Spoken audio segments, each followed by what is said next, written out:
Dear Diary, today's mission, get a job in the Philippines. They said it would be easy. They lied.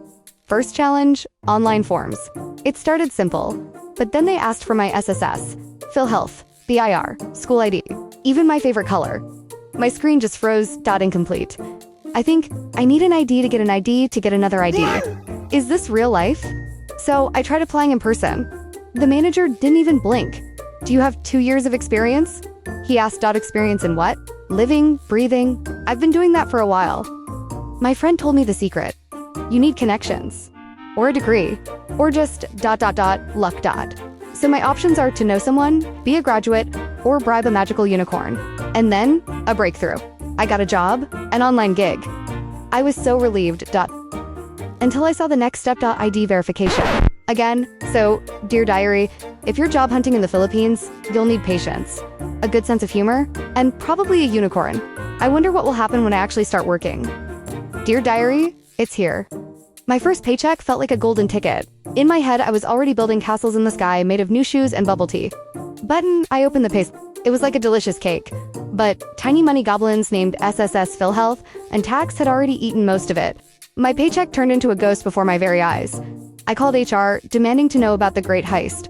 They spoke of mandatory deductions like a secret password to a club I never joined. It felt like trying to catch water with a fork. After the shipwreck, I was left with a single life raft. My remaining cash could afford one lonely slice of pizza, floating in a sea of my broken shopping dreams. This calls for a superhero training montage. My new superpower will be budgeting. I'm forging my armor out of spreadsheets to battle the villainous deductions next month. It's on. Adulting feels like trying to juggle flaming torches while riding a unicycle. Here's hoping I don't crash and burn before the next paycheck. Wish me luck, diary. Finally, after all the lines, papers, and tears, I got it. My passport, you won't believe how hard it was. Falling in line, fixing documents, paying fees. But I told myself I won't give up. And now here I am, sitting on a plane, leaving everything familiar, hoping this new chapter will finally change my life. I'm scared, but also proud. From jobless and broke to chasing my dream, to care for others and myself. This is just the beginning. Okay, 15 hours later, and I'm pretty sure I'm 90% airplane peanuts, but I made it. This place is so clean, you could probably eat off the floor. I won't, but I could. Then came the bus.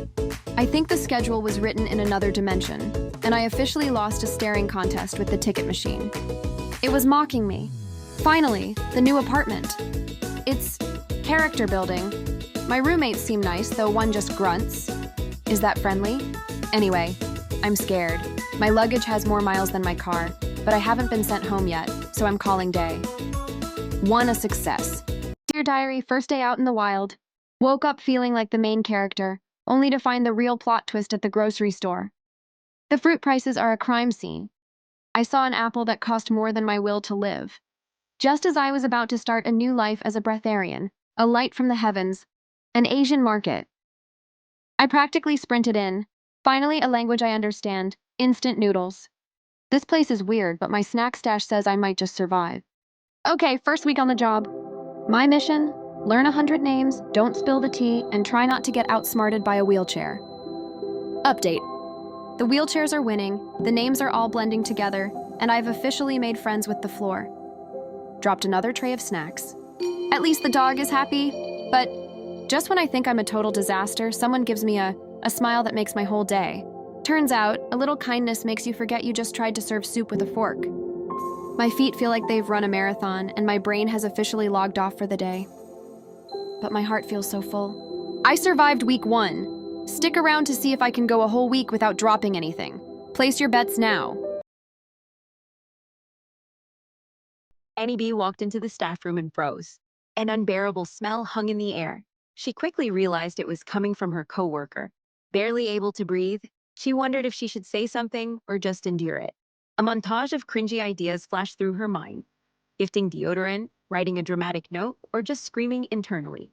In the end, she resorted to fanning her face and sipping her coffee, trying to survive the moment. Would she ever confront her coworker? Or was she doomed to faint from the cringe forever?